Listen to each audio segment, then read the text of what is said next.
বিসমিল্লাহির রহমানির রহিম। আজকের এই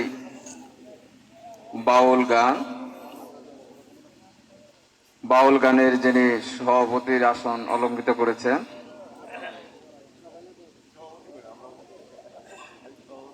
যা হোক আমাদের মাঝে এই অনুষ্ঠানে যিনি প্রধান অতিথি হিসেবে উপস্থিত হয়েছেন, এই কাকরাজান ইউনিয়নের একজন কৃতি সন্তান।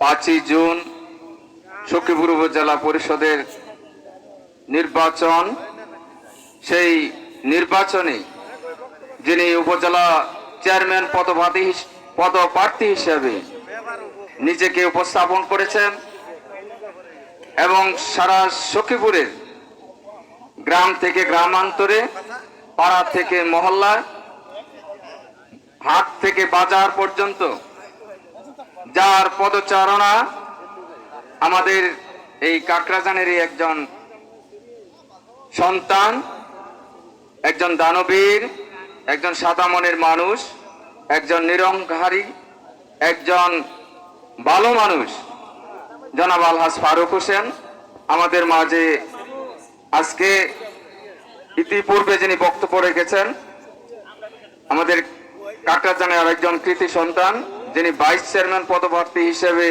নিজেকে তুলে ধরেছেন, আমাদের কাকরাজান ইউনিয়ন পরিষদের সাবেক প্যানেল চেয়ারম্যান জনাব জয়নাল আবেদিন আরো বক্তব্য রেখেছেন।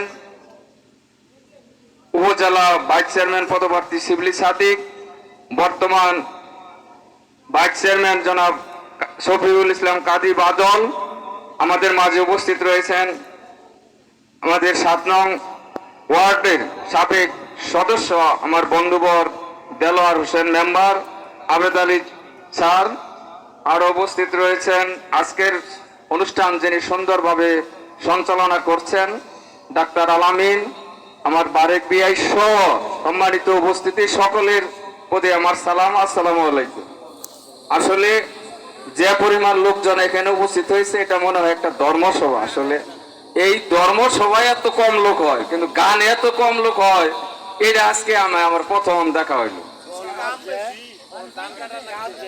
যা হোক, এই গানের প্রতি কেন অনীহা আমি বুঝতেছি না, তাহলে কি মানুষ ধর্মের দিকে আবার আগাইতেছে কিনা এটাতে বুঝতে হবে। যা হোক, এত অল্প কম মানুষ, তারপরে একটি গানের আয়োজন। আমি ছোটবেলা থেকেই কাকরাজানের প্রত্যেকটি অঞ্চলে আমি ঘুরে বেড়াই, সখীপুরের বিভিন্ন অঞ্চলে যাই। আমার ছোট জীবন থেকেই আমার মতো অল্প বয়সে কাকরাজানে কেউ রাজনীতির সাথে সম্পৃক্ত হয় নাই, মানুষের সাথে মেশার মতো আমার মনে হয় তৎসময় আমি যখন এই রাজনীতির সাথে সম্পৃক্ত হয়েছি, মানুষের খেদমত করার চিন্তা ভাবনা করেছি অল্প বয়স থেকে। এত অল্প বয়সে তখনকার সময়ে কাকরাজানের তেমন কোনো লোক ছিল না, এখন অনেক মানুষ হয়েছে।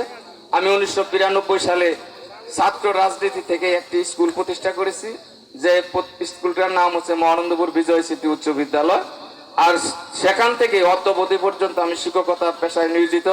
আমি বিভিন্ন সামাজিক কর্মকাণ্ড এবং কাকরাজানের যে কোনো আন্দোলন সংগ্রাম, যখন বাগান বিরোধী আন্দোলন হয়েছে আমি সেই বাগান বিরোধী আন্দোলনের একজন সক্রিয় নেতা ছিলাম, এবং একটা যে কমিটি হয়েছিল সেই কমিটির আমি সহসাধারণ সম্পাদক ছিলাম।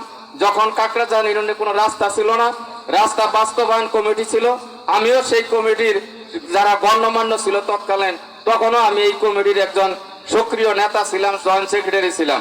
চাইলে বিভিন্ন কর্মকাণ্ডের সাথে আমি আমার জীবনে সম্পৃক্ত রেখেছি। ক্লাব, সংগঠন, স্কুল, মাদ্রাসা, মসজিদ এগুলোর সাথে থাকি।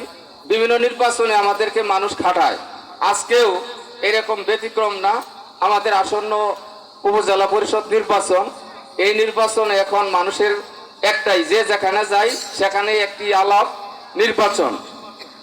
আর এই নির্বাচন কাকরাজানের মানুষ সখীপুরে গেলে আমাদের বলে ওই যে কাকরাজানের মানুষ আসছে, এই কাকরাজানের লোক। আমাদেরকে একটু মেধাবী বেশি বলে, আমাদেরকে একটু চতুর বেশি বলে। এরা বলে যে এরা রাজনৈতিক সচেতন মানুষ। কাকরাজানের মানুষ হিসাবে সখীপুরে ধরে যে এদের মধ্যে একটা ঐক্য জোট আছে। এজন্যই আমরা বারবার প্রমাণ করছি যে কাকরাজান থেকে সখীপুরের বিভিন্ন বড় বড় রাজনৈতিক পদ থেকে বিভিন্ন সংগঠনে আমরা নেতৃত্ব দিয়ে থাকি। এজন্য আজকের আসন্ন উপজেলা পরিষদ নির্বাচনে আমাদের এলাকা থেকে একজন মানুষ সাহস করেছেন। সে একজন যোগ্য লোক, যেটা বর্তমান আমলে যে কটা যোগ্যতা লাগে, যেটা অর্থ না হলেও চলে না, আর কিছু সাহস না হলে চলে না, সততা না হলেও চলে না, এরকম একটা সাহসী দানবী যারা আমাদের সখীপুরে খুব অভাব ছিল। আমরা কোনো আচার অনুষ্ঠান করতে গেলে আমরা প্রধান অতিথি করতাম, আমাদেরকে বলতো যে কিছু দান করব, সেটা হলো 10-20 হাজার টাকার কথা বলতো, 5,000 নগদ দেওয়া বলতো, যার ভাই 10,000 টাকা তোমাকে আর পরে দেওয়া হবে। আর আমরা সেটা পাই নাই। বিভিন্ন অনুষ্ঠান করিয়া মনের মধ্যে দুঃখ পাইতে পাইতে আমরা অনেকে কষ্ট নিয়ে দিন যাপন করতেছি। তো এই মুহূর্তে ফারুক হোসেন নামে একটা লোক আমাদের মাঝে আবির্ভূত হয়েছে, কাকরাজানের সন্তান। সে মসজিদ এবং মাদ্রাসায় নগদ কিছু দান করিয়া সারা সখীপুরে আলোড়ন সৃষ্টি করছে। শুধু কাকরাজান নয়, সারা সখীপুরে এখন তার একটা নাম উচ্চারিত হচ্ছে।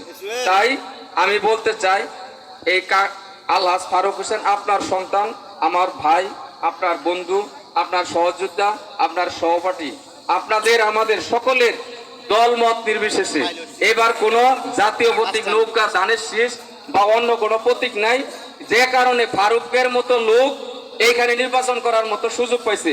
নইলে দলীয় ভাবে নির্বাচন হইলে ফারুকের মতো লোকটা আর নির্বাচন করার সুযোগ পাইতো না। তারা গোপনে কিছু দান সৎকা করতো, এর বাইরে কিছু না।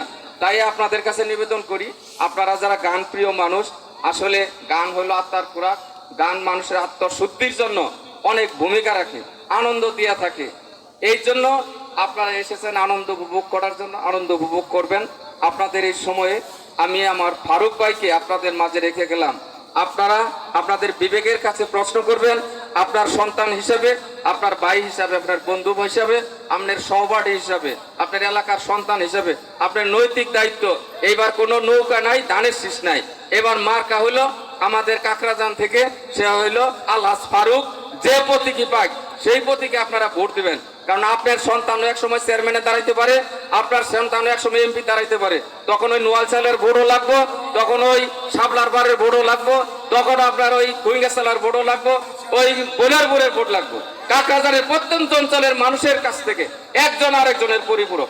আপনারা একজন মারা গেলে আপনারা আরেকজনের জানাজায় ছুটে যায়। এই হলো আমাদের মহব্বত। এই মহব্বতকে ধরে রাখার জন্য এখানে কোনো মার্কা নাই, রাজনৈতিক কোনো বিভাজন নাই। আমরা একটা প্রতীক চাই। যেহেতু আমাদের 2জন প্রার্থী ছিল, অলরেডি আমাদের সেই প্রার্থী সাংবাদিক সম্মেলন করে বসে পড়েছেন। তাই আমি সবিনয় নিবেদন করব, একমাত্র প্রার্থী জনাব আলহাজ ফারুক হোসেনকে আপনারা একটিবার সুযোগ দিয়ে একজন দানবীরকে আপনাদের মাঝে বাঁচিয়ে রাখবেন এবং আপনাদের আরো সুন্দর অনুষ্ঠান করার সুযোগ পাবেন, এই প্রত্যাশা ব্যক্ত করে আগামী দিনে আপনাদের এই 5 জুন ফারুক ভাইয়ের জন্য ভোট প্রার্থনা করে আপনাদের মঙ্গল কামনা করে আগামী দিনে আবার আপনাদের সাথে দেখা হবে এই কামনায় সকলকে ধন্যবাদ জানিয়ে আমার কথা শেষ করছি। আসসালামু আলাইকুম।